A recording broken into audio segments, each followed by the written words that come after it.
Hi everyone. Okay, it's a bit loud, sorry, but it's a nice day today and I've been wanting to do some of these videos outside, so I thought why the hell not despite the noise. So I hope you can hear me clearly, and if not, I'll just do another video discussing what I'm about to discuss in this one. Okay, so in my last ADHD video, I was basically talking about that there are lots of other psychiatric conditions that can be associated with ADHD, and I just wanted to go through a few of those. Some of the most common ones, because there's actually a large variety of conditions that can be associated with ADHD, and I don't think I'd be able to find or get through them all. It really depends on the individual and what your experiences are as you go through daily life with ADHD. Right. So before we get into it, obviously, it's got to make a comment. If you like the content, you want to see more, follow, like, comment, subscribe to the YouTube channel, repost the video, put your questions and your queries, whatever you want in the comments, because then it gives me a good idea of what direction to head down sometimes. And I think this is becoming like a sort of mantra, to be honest, of like getting into the frame of mind to talk. Anyway, right, so today I'm going to talk about major depression. Now, not everyone with ADHD is going to experience major depression, but a lot of adults, especially adults with ADHD, do. Now, these psychiatric conditions are things that aren't present from birth and instead develop depending on your experiences. So, when it comes to major depression, usually that comes about for people with ADHD that from a combination of stress of having to deal with the symptoms of ADHD in everyday life, social situations that also cause stress, feelings of inadequacy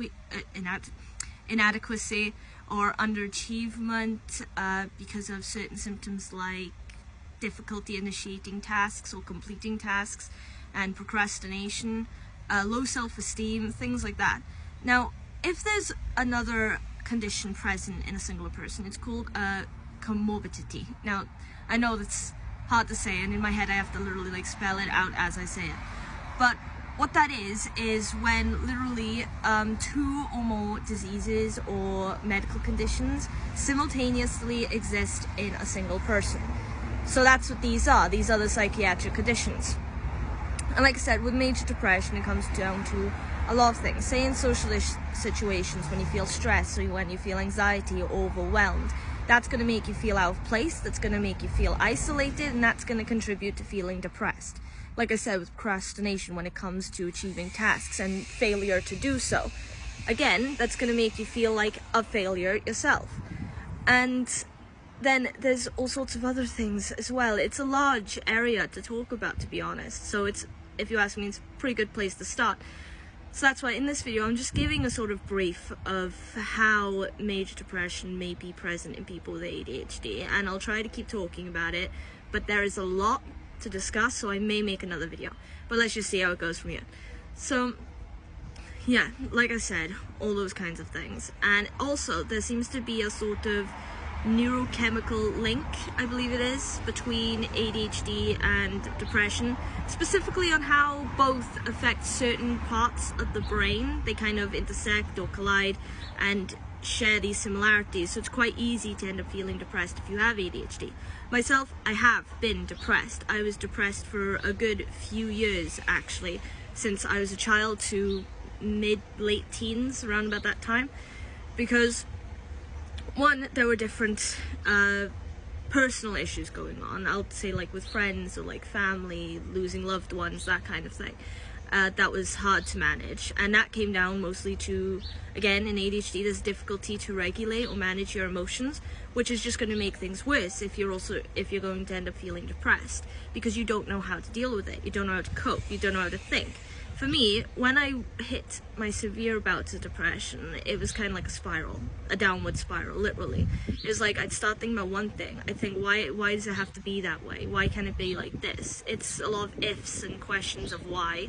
And that alone made it very easy to fall down a rabbit hole where I just didn't know where I was going. And a lot of time I didn't know what I was thinking, I didn't know what I was feeling, and it all just culminated into some one big, overwhelming situation that made me feel, well, horrible, to be honest, absolutely, unequivocally horrible.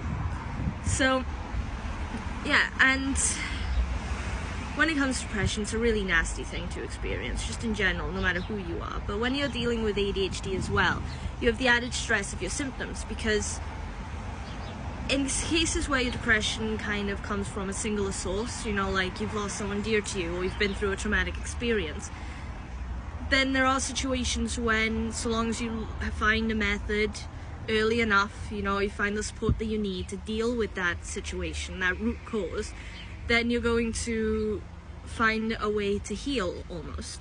You know, it might never go away, the feeling, but your brain will become healthier. You'll be able to manage it. But sometimes people with ADHD will, like I said, experience major depression or develop major depression because of their daily life, because of symptoms that they will have for the rest of their life, which can make it feel really daunting and horrible. And in some cases, when you're an adult and you find out that, yeah, the root cause of your depression is your symptoms that you are going to carry for the rest of your life, that alone, thinking that, will make you feel depressed again, see? So it's like a constant cycle. However, when it comes to these comorbidities, I kind of like that word now, as long as you manage to like find the correct source of treatment or support early enough, when you start to notice those kinds of experiences in yourself, especially when you're an adult with ADHD, or when you're a teenager with ADHD and you're having depression, because, you know, that's a very delicate developmental stage, it can really help sort of alter the trajectory of the whole condition, not just your ADHD, but whatever else you're experiencing, because any issues that you're facing, that support can help you get the methods in place to deal with it very early on. For me, there was one major method. I don't have tons of methods to how I kind of fight off my depression, because occasionally I still have those bouts. Yeah, and I've accepted that I may have those bouts for the rest of my life, but that's okay, because my main source of inspiration, my main method of keeping it at bay for the best I can, is focusing on my brothers. I love being an older sister. I love having my younger brothers. Yeah, when I was younger, we would play together. Now that we're older, we share the same interests. But I will always be protective of them, and I always want to see them happy.